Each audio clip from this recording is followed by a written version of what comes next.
കറിയായിട്ട്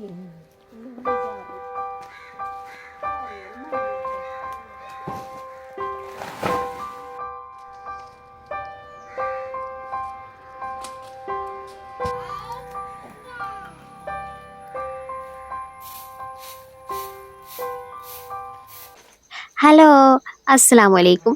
welcome back. എന്തൊക്കെയുണ്ട് വിശേഷം? സുഖനല്ലേ എല്ലാവർക്കും? എന്തപ്പോൾ അവിടെ തൊള്ളിയും കാട്ടിക്കുന്നല്ലേ? വെറുതെ മഞ്ഞ് വീണത് നോക്കി ഇങ്ങനെ നിന്നതാണ് കേട്ടോ. കുറേ സമയം എന്തായാലും അങ്ങനെ നിൽക്കണ്ട. കാരണം അല്ലെങ്കിൽ തന്നെ ജലദോഷവും തുമ്മല് കഫക്കെട്ട് ഇല്ലാത്ത അസുഖങ്ങളൊന്നുമില്ല. ഏതായാലും നമ്മുടെ പതിവ് പോലുള്ള ചായക്കുള്ള വെള്ളം വെച്ചിട്ട് നമ്മുടെ ഇന്നത്തെ വീഡിയോ അങ്ങോട്ട് സ്റ്റാർട്ട് ചെയ്യാമെന്ന് വിചാരിച്ചു. എനിക്കെന്തോ രാവിലെ എണീച്ച് ഈ ശാന്തമായ പ്രകൃതിക്ക് ഇങ്ങനെ നോക്കുമ്പോൾ വല്ലാത്തൊരു എനർജിയാണ് കേട്ടോ. ഒന്നും കാണാനില്ല, ഇരുട്ട് മാത്രമേ ഉള്ളൂ. എങ്കിലും ആ ഒരു ശോകമുഖം ഭയങ്കര ഒരു പോസിറ്റീവ് എനർജി തരും. ഏതായാലും എനർജി കുറച്ചൊക്കെ ഞാൻ പകുത്തെടുത്ത് നമ്മുടെ പരിപാടി സ്റ്റാർട്ട് ചെയ്യാണ് കേട്ടോ. ഞാൻ തലേ ദിവസം തന്നെ കടല വെള്ളത്തിലിട്ട് വെച്ചിട്ടുണ്ടെങ്കിലും അപ്പം കടലക്കറിയാണ് ഉണ്ടാക്കുന്നത്. കത്തി എടുത്തപ്പോൾ അതിൻ്റെ തുമ്പത്തെ ഒരാൾ ഞാൻ ആകെ പേടിച്ചിട്ടാ. പുഴോ അങ്ങനെ എന്തെങ്കിലും ആവുന്നത്. മക്കൾ ചെയ്ത പണിയാണ് കേട്ടോ. കാന്തൊക്കെ ഒട്ടിച്ച് പോലെ സെറ്റപ്പ് ആക്കി വെച്ചതാണ്. അതാ അതിൻ്റെ അടുക്ക് നമ്മുടെ ക്യാമറ ഒന്ന് വീഴാൻ പോയിട്ടോ. ഒരിത്തിരി സ്ഥലമുള്ളൂ അടുക്കളയിൽ. അപ്പം അതിൻ്റെ ആ ഒരു ട്രൈപോഡിൻ്റെ കാലിൽ 4 ഭാഗം നിന്നാൽ പിന്നെ അതിലൊരാൾക്ക് അങ്ങോട്ടും ഇങ്ങോട്ടും പോകാനുള്ള സ്ഥലമില്ല. എല്ലാം ഈ ട്രൈപോഡിനെ തൊട്ടുരുമ്പി വേണം അങ്ങോട്ടും ഇങ്ങോട്ടും പോകാൻ. അപ്പോൾ അതുകൊണ്ട് വീഴാൻ പോയതാണ് കേട്ടോ. നമ്മുടെ കടലിലേക്ക് കുറച്ച് മഞ്ഞപ്പൊടിയും മുളക് പൊടിയും ഉപ്പും പിന്നെ വെളുത്തുള്ളിയും ഒക്കെ പച്ചമുളക് വേണമെങ്കിൽ ഇടാം, ഞാൻ ചേർത്തിട്ടില്ല. അതൊക്കെ പാടെ ഇട്ടിട്ട് വെള്ളം ഒഴിച്ച് ഞാൻ കുക്കറിൽ വേവിക്കാൻ വേണ്ടിയിട്ട് വെക്കുകയാണ് കേട്ടോ. വല്യപ്പോൾ കുക്കർ ആയതുകൊണ്ട് അതിൻ്റെ ഞെട്ടും പൊട്ടൊക്കെ മുറുക്കി കൊടുക്കണം. ഇന്നിപ്പോൾ കടി ഉണ്ടാക്കാൻ പോണത് ചപ്പാത്തിയാണ് കേട്ടോ. അതിനുള്ള പൊടിയൊക്കെ ഞാൻ എടുത്തുകൊണ്ട് നിൽക്കുന്നത്. ഇന്നിപ്പോൾ നമുക്ക് ഒരു വിരുന്നാരത്തെയും കൂടി ഉണ്ട് കേട്ടോ. ഇന്നലെ വന്നതാണ്, ഇമ്മയാണ് കേട്ടോ. ഇമ്മ കുറേ ദിവസമായി ഒന്ന് വിരുന്ന് നിൽക്കാൻ വായോ എന്ന് പറയൽ തുടങ്ങിയിട്ട്. അപ്പം ഞാൻ മഞ്ഞപ്പിത്തം അങ്ങനെയൊക്കെ ആയതുകൊണ്ട് കുറേ ആയിട്ട് കൂടിയൊക്കെ പോയിട്ട് ചെറിയ ബ്രദർ പോയിട്ടോ ഷാർജയ്ക്ക് പോയി. അപ്പോൾ ആള് പോയ അന്നൊന്ന് വേഗം ഒന്ന് പോയിട്ട് രാത്രി പോയി ഒന്ന് മുഖം കാണിച്ച് പോകുന്നതാണ് കേട്ടോ. അപ്പോൾ മദ്രസൊക്കെ പൂട്ടി ഇപ്പം എല്ലാവരും വിരുന്ന് പോണ തിരക്കാണല്ലോ. അപ്പോൾ 2 ദിവസം നിൽക്കാൻ വായോ എന്ന് പറയുന്നുണ്ട്. അപ്പം ഞാൻ ഇങ്ങനെ നിൽക്കാൻ പോയിട്ടുണ്ടായിരുന്നില്ല കേട്ടോ. കാരണം പണിക്കാർ ഇന്ന് നാളെ വരാമെന്നൊക്കെ പറഞ്ഞ് അങ്ങനെയൊക്കെ ആയപ്പോൾ പോയിട്ടുണ്ടായിരുന്നില്ല. അപ്പം ഞാൻ അങ്ങോട്ട് ചെല്ലണ കാണായിട്ട് ഇമ്മ പിന്നെ ഇങ്ങോട്ട് വിരുന്ന് വന്നതാണ് കേട്ടോ. ഒരു ദിവസം നിൽക്കാൻ വേണ്ടിയിട്ട് കുട്ടികളിങ്ങനെ നിങ്ങൾ ഇങ്ങോട്ട് വരും ഇമ്മ, അങ്ങോട്ട് ഉമ്മച്ചി എന്തായാലും പോരൂല ഇങ്ങോട്ട് വരും എന്നൊക്കെ പറഞ്ഞ് ഇമ്മാനെ വിളിച്ച് വരുത്തിയതാണ് കേട്ടോ മക്കൾ. അപ്പം ഞാനിന്ന് എന്തായാലും ചപ്പാത്തി ഉണ്ടാക്കി തുടങ്ങട്ടെ. ചപ്പാത്തി കടലക്കറിയും ആണ് കേട്ടോ ഉണ്ടാക്കുന്നത്. നമ്മുടെ കുക്കർ വിസിലൊക്കെ അടിച്ച് ഞാൻ അവിടെ ഓഫാക്കി വെച്ചിരിക്കണേ. അങ്ങനെ ചപ്പാത്തി 2 ഞാൻ പരത്തിയിട്ടുള്ളൂ. ഇനി ബാക്കി ഇമ്മ പരത്തി ഇമ്മ ഒരു ഭാഗത്ത് ചപ്പാത്തി ചുടുന്നുണ്ട്. പിന്നെ ഞാൻ നമ്മുടെ കടലക്കറി തൂമിച്ചെടുക്കാൻ വേണ്ടിയിട്ട് ഉള്ളിയും വഴറ്റി കൊണ്ടിരിക്കുന്നുണ്ട് കേട്ടോ. ഇമ്മ വന്നപ്പോൾ ഉമ്മാനോട് വർത്താനം പറഞ്ഞിരുന്ന് ചായ കുടിക്കണ സീനൊന്നും വീഡിയോ എടുക്കാൻ മറന്നുപോയി കേട്ടോ. അപ്പം ഞാൻ പറഞ്ഞില്ലേ ഇമ്മ വരികയാണെങ്കിൽ അടുപ്പിന് എന്തെങ്കിലുമൊക്കെ ഒരു ഐഡിയ കിട്ടും എന്നുള്ളത്. അപ്പോൾ ഇമ്മ വന്നപ്പോൾ ഇമ്മാനെ കൊണ്ട് കൈയോടെ അടുപ്പ് ശരിയാക്കി തരാൻ പറഞ്ഞതാണ് കേട്ടോ. അപ്പം ഇമ്മ അതാ ഓരോന്ന് ലെവലാക്കി നോക്കിയിട്ട് കലൊക്കെ വെച്ച് നോക്കണുണ്ട്. ഇമ്മക്ക് ഇതിനൊക്കെ ഭയങ്കര ഒരു ഐഡിയ കിട്ടും കേട്ടോ. ഇമ്മ നല്ല ഐഡിയപരമായി ഇമ്മ വരുമ്പോൾ എല്ലാതും ചെയ്തു തരും എന്നുള്ളൊരു കാര്യം കൊണ്ടാണ് ഈ ഒരു കാര്യത്തിന് ഞാനിതുവരെ തിരിഞ്ഞു നോക്കാത്തത് കേട്ടോ. സത്യം പറയാലോ, നമുക്കൊരാൾ ചെയ്തു തരാനുണ്ടാകുമ്പോഴാണല്ലോ നമ്മളതിന് തിരിഞ്ഞു നോക്കാതിരിക്കുക. ഇമ്മാക്ക് ഇവിടെ വന്നാൽ പെരും പണിയാണ് കേട്ടോ. മടങ്ങിയൊന്നും നിൽക്കൂല. അമ്മ അവിടെ ഇവിടെയൊക്കെയുള്ള മെച്ചലുകളൊക്കെ ഒരു കൂട്ടയിൽ കൊണ്ടുവരുന്ന്.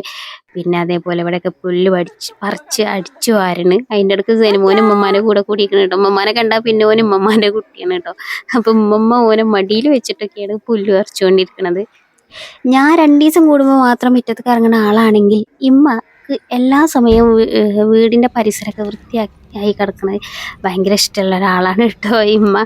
അപ്പം ഉമ്മ വരുമ്പോഴാണ് ഇങ്ങനെ പുല്ലൊക്കെ പറിച്ചിട്ട് വൃത്തിയാക്കി തരലും അങ്ങനെയൊക്കെയുള്ള പണികളൊക്കെ. പിന്നെ അത് മാത്രമല്ല എന്തെങ്കിലുമൊക്കെ ആയിട്ട് എനിക്ക് ഇങ്ങനെ അൽക്കുലത്തെ പണികളൊക്കെ എടുത്തു തരും കേട്ടോ അമ്മ. ഇമ്മ ഇവിടെ വന്നാൽ ഒഴിഞ്ഞ് നിൽക്കൂല. നമ്മളെ മുന്നിൽ കുറച്ച് വിറകുകളൊക്കെ ഉണ്ടായിരുന്നല്ലോ. അപ്പോൾ ഇതാ ഇവിടെ കൊണ്ടുവന്നിടുകയാണ് അടുപ്പിൻ്റെ അടുത്ത്. ഞാനും വിറകെടുത്തുകൊണ്ടാനൊക്കെ കുറച്ച് മടിയുള്ള കൂട്ടത്തിലാണല്ലോ. അപ്പം ഇനി വിറകില്ലാന്ന് വിചാരിച്ചിട്ട് കത്തിക്കാതെ നിൽക്കണ്ട. പിന്നെ അത് മാത്രമല്ല കേട്ടോ, മുന്നിലാവുമ്പോൾ തേപ്പിനും അതിനിതിനൊക്കെ വണ്ടിയൊക്കെ വരുമ്പോൾ ബുദ്ധിമുട്ടല്ലേ. അപ്പം ഇനിയിപ്പം ആ ഒരു സമയത്ത് കുട്ടിനെയും കൊണ്ട് മാറ്റണ്ടല്ലോ. അപ്പം അമ്മ ഈ സമയത്ത് തന്നെ മാറ്റാന്ന് പറഞ്ഞാണ്ട് അങ്ങനെ ഞാനും ഇതൊക്കെ കൊണ്ടുവന്ന് ഇവിടെ കൂട്ടിയിടാണ് കേട്ടോ. അങ്ങനെ ഒരു 2 നട മാത്രമേ ഞാൻ കൂടിയിട്ടുള്ളതിന് കേട്ടോ. ഞാൻ കൂടിയത് മാത്രമേ ഞാൻ വീഡിയോ എടുത്തിട്ടുള്ളതിന്. ബാക്കിയുള്ള കുഞ്ഞു കുഞ്ഞു നുള്ളു വരുമ്പോൾ അമ്മേനെ ചാക്കിൽ പെറുക്കിയതായി ഇവിടെ കൊണ്ടുവന്ന് ഇങ്ങനെ ഒരു കെട്ടൊക്കെ കെട്ടി അടുപ്പിൻ്റെ അടുത്തേക്കൊന്നും വരാത്ത രീതിയിലൊക്കെ ഒന്ന് സെറ്റാക്കി വെച്ചിട്ടുണ്ട് കേട്ടോ. അപ്പോൾ ഒരു ഷീറ്റ് ഉണ്ടായിന് അതിൻ്റെ മുകളിൽ കൊണ്ടുവന്നിട്ടതാണ്. രാവിലെ തന്നെ ഈ വക പണികളൊക്കെ കഴിഞ്ഞു കേട്ടോ. മക്കൾ ഇതാ മദ്രസ് വിട്ട് വരുന്ന നേരമായിട്ടുള്ളൂ.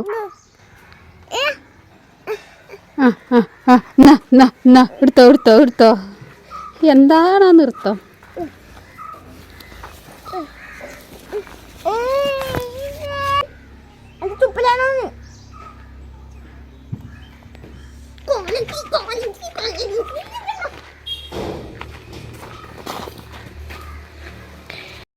അപ്പം ഇത്രയും നേരം പണിയൊക്കെ എടുത്ത് തരുമ്പോൾ ഇമ്മക്ക് എന്തെങ്കിലും സ്പെഷ്യൽ ഉണ്ടാക്കി കൊടുക്കണ്ടേ.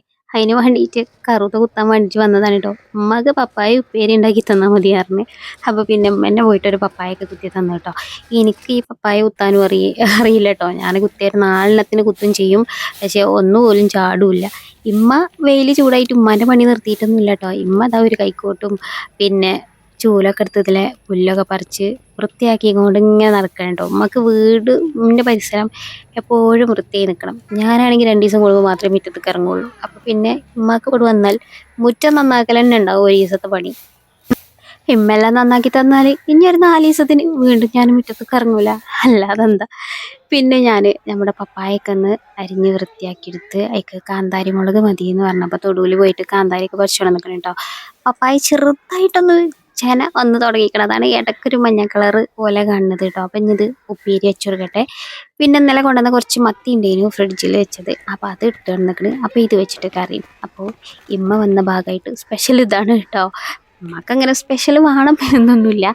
പിന്നെ മകൾ ഇറച്ചി ചിക്കന് അങ്ങനത്തെ ഒന്നും കൊണ്ടുവരൽ തുടങ്ങിയിട്ടില്ലല്ലോ. അപ്പോൾ മീൻ തന്നെ ഇപ്പം അടുത്താണ് കേട്ടോ കൂട്ടലൊക്കെ തുടങ്ങിയത്. അപ്പം അങ്ങനെ ഞാൻ വേഗം ഒരു മീൻ കറിയും കൂടി അങ്ങോട്ട് പാസ്സാക്കി.